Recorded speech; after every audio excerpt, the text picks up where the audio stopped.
आपकी गाड़ी का माइलेज कम हो गया है, इंजन में दिक्कत आ रही है, पेट्रोल के दाम फिर भी 100 रुपये लीटर है। कसूर आपकी गाड़ी का नहीं है, कसूर है E20 पेट्रोल का। भारत में करोड़ों गाड़ियां पुरानी हैं जो E10 के लिए बनी थी। और सबसे बड़ा सवाल, ये इथेनॉल कंपनियां है किसकी? इथेनॉल तकनीकी भाषा में C2H5OH है, एक प्रकार से शराब के ही समान है। इसे गन्ना, मक्का और चावल के फर्मेंटेशन से बनाया जाता है। मतलब जिस टाइप से शराब बनाई जाती है उसी टाइप से ये पेट्रोल वाला इथेनॉल बनाया जाता है। लोग इसे शराब की तरह ना पीने लगे, इसलिए इसमें डीनेचुरेंट मिला दिए जाते हैं ताकि ये कड़वा हो जाए। इथेनॉल निश्चित मात्रा में मिलाया जाता है, इसलिए इसे E5, E10 या E20 नाम दिए गए हैं। अगर 5% इथेनॉल और 95% पेट्रोल है तो ये E5 होगा। अगर 10% इथेनॉल और 90% पेट्रोल है तो ये E10 होगा। और यदि 20% इथेनॉल और 80% पेट्रोल है तो ये है E20। और अभी भारत में जो सबसे बड़ा मसला है वो इसी E20 का है। थोड़ा इसको समझते हैं कि ये भारत में कैसे शुरू हुआ।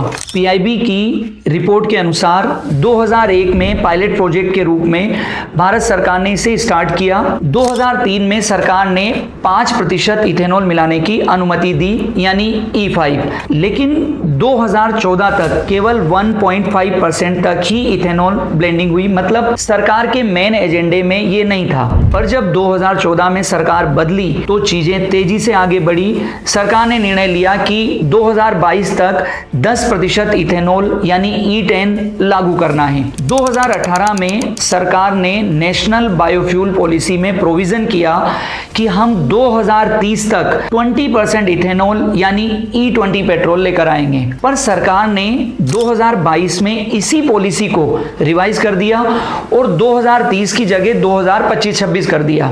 मतलब सरकार को इस मामले में कुछ ज्यादा ही जल्दी थी। 1 अप्रैल 2026 से पूरे भारत में E20 मैंडेटरी कर दिया गया। सरकार ने बड़ा ऐलान किया है। सरकार ने 1 अप्रैल से 20% तक एथेनॉल ब्लेंडिंग पेट्रोल जरूरी कर दिया है। अब इस E20 में दिक्कत क्या है? लोग इतना विरोध क्यों कर रहे हैं? विरोध का जो पहला कारण है या पहली दिक्कत है माइलेज की। लोगों की शिकायत आ रही है कि E20 पेट्रोल से माइलेज 10 से 20% तक कम आ रहा है। ये क्यों आ रहा है? क्योंकि इथेनॉल में पेट्रोल की तुलना में एनर्जी कंटेंट लगभग 30% कम है। 1 लीटर पेट्रोल में करीब 32 जूल ऊर्जा निकलती है, वहीं एथेनॉल 21 से 22 जूल ऊर्जा ही निकालता है। जब लोगों ने शिकायत की तो पेट्रोलियम मिनिस्ट्री ने कहा कि ज्यादा फर्क नहीं आ रहा है, केवल 2 से 3% का ही अंतर है। दूसरी शिकायत गाड़ियों के पार्ट्स की है। जो गाड़ियां अप्रैल 2023 के बाद की है उनमें E20 पेट्रोल से कोई दिक्कत नहीं है क्योंकि ये E20 के लिए कंपेटेबल है। लेकिन जो गाड़ियां अप्रैल 2023 से पहले की है उन गाड़ियों में दिक्कत है। उनके parts, rubber tube, fuel system में दिक्कत हो रही है। जंग लगने की समस्या पहले से बहुत ज्यादा आ रही है। तीसरी समस्या कार बनाने वाली कंपनियों की तरफ से है। कंपनियों ने साफ तौर पर यह बोला है कि अगर कार में गलत फ्यूल यूज किया तो हम वारंटी नहीं देंगे। चौथी जो समस्या है, एक नया पचड़ा इंश्योरेंस कंपनी का है। ये कह रही है कि यदि कार E20 के कंपेटिबल नहीं है और उसमें ये फ्यूल यूज किया गया तो क्लेम नहीं मिलेगा। एक प्रॉब्लम जो लोग फेस कर रहे हैं वो है कोल्ड स्टार्ट की। गाड़ियां सर्दियों में स्टार्ट नहीं हो रही है। मतलब आप इसको ऐसे समझ सकते हैं कि 1980-90 के दशक में गाड़ियों को स्टार्ट करने के लिए सर्दियों में उनके नीचे आग लगा दी जाती थी क्योंकि कोल्ड स्टार्ट की प्रॉब्लम थी। अब वो समस्या धीरे धीरे इस E20 के साथ भी तेजी से बढ़ रही है। अब ये सरकार को समझना होगा कि लोगों को भारी दिक्कत है, वे थोड़ा थोड़ा जोड़कर कार खरीदते हैं। अब ये तो संभव नहीं है कि हर व्यक्ति नई कार ही खरीद ले। भाई सबके पास नितिन गडकरी और उनके बेटों की तरह पैसा तो नहीं है। इस मैटर पर मुंबई के नचिकेत देशपांडे ने एक RTI फाइल की और पूछा कि आपने इसे किस व्हीकल पर टेस्ट किया, माइलेज मैट्रिक्स क्या थे, इन सब के बारे में आप डिटेल में जानकारी दो। लेकिन खास बात क्या है, गवर्नमेंट ने RTI एक्ट के सेक्शन 8 क्लोज 1 क्लोज D का हवाला दिया और इंफॉर्मेशन देने से मना कर दिया। कहा ये कि ये क्लासिफाइड इंफॉर्मेशन है इसलिए हम दे नहीं सकते।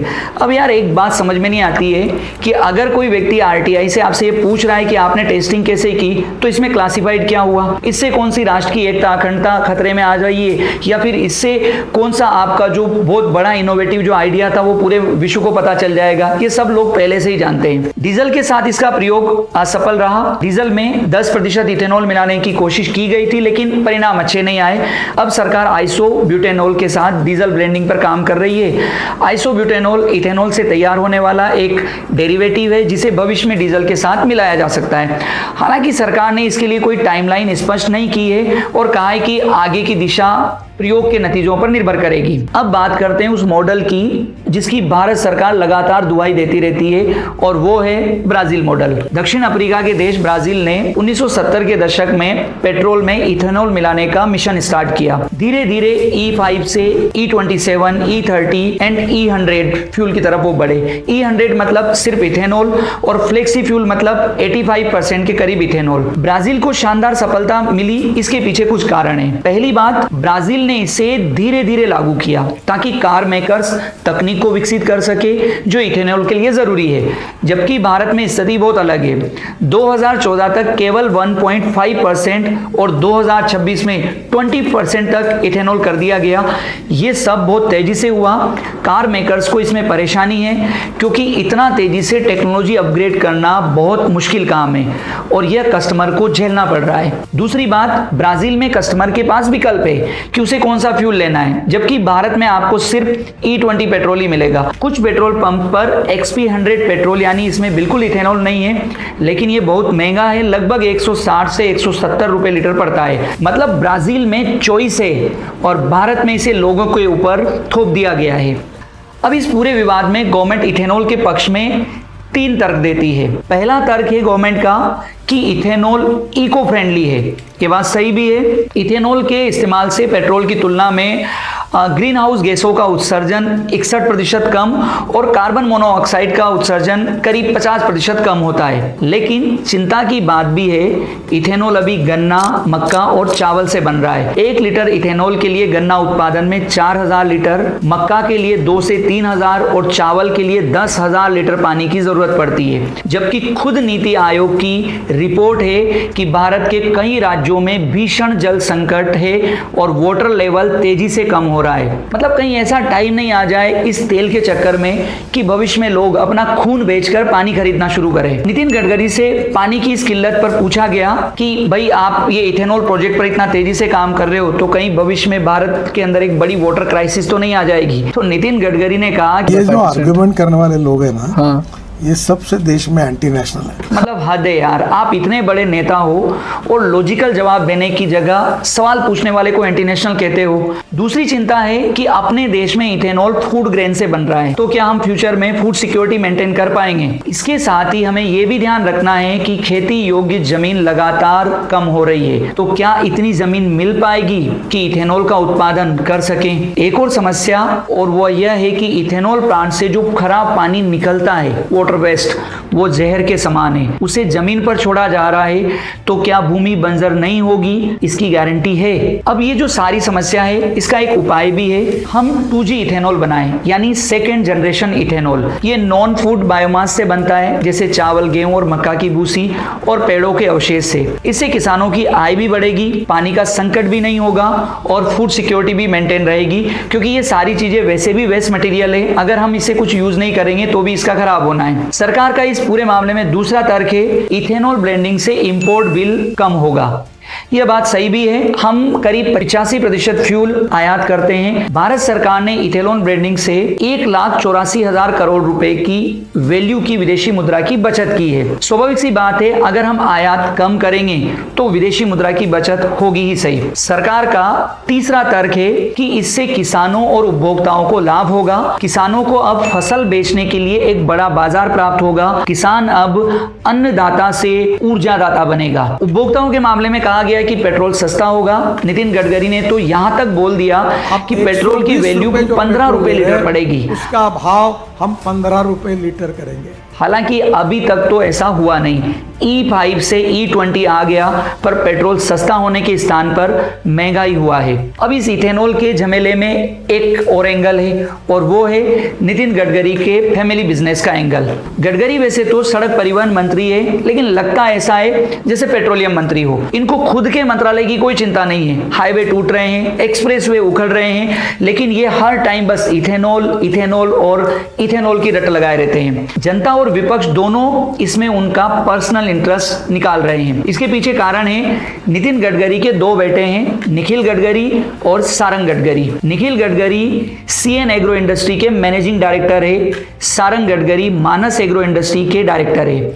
ये दोनों कंपनियां इथेनॉल प्रोडक्शन से जुड़ी है और इसकी बड़ी प्रोड्यूसर है। इनका प्रॉफिट पिछले कुछ सालों में कई गुना बढ़ा है, तो जाहिर सी बात है लोग सवाल करेंगे ही, और करना भी चाहिए कि कहीं बेटों को आगे बढ़ाने के चक्कर में देश ना लुट जाए। रोना धोना चलता रहेगा, लेकिन हमें इस बात पर भी चर्चा करनी चाहिए कि हम कर क्या सकते हैं। तो सबसे पहला समाधान समय दिया जाए, जैसे ब्राजील में दिया गया, ताकि कार और बाइक मेकर्स टेक्नोलॉजी अपग्रेड कर सके, और जिन लोगों ने पहले से ही गाड़ियां खरीद रखी है उनको नुकसान ना हो।